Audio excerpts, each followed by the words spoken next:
Останува помалку од еден месец до потпишувањето на договорот со Бугарија, кој Заев во Софија го најави со бугарскиот премиер Бојко Борисов.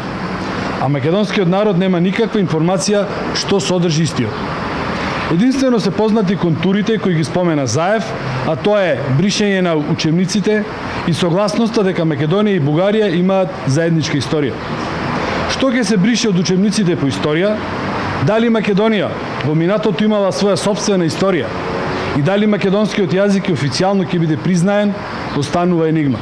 Божидар Димитров, директор на Националниот историски институт од Бугарија, вчера во Софија изјави дека ниту Ману не смее да има став за договорот, особено за две точки, од кои едната е менување на учебниците по историја.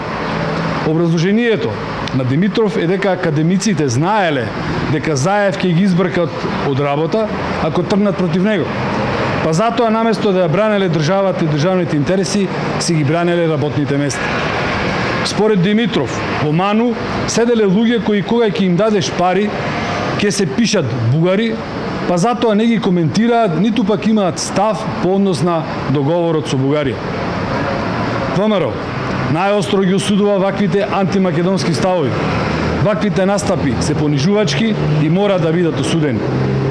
Ману мора да реагира и да покаже дека не е приврзок на Заев. Ману мора да излезе со став и околу договорот кој Заев има намера да го склучи со Бугарија. Молкот на Ману за вакви суштински прашања отвара простор за нови напади и нови омаловажувања. На ваквите напади мора да реагира и Министерството за надворешни работи, бидејќи во прашање угледот на државата и на врвна научна институција.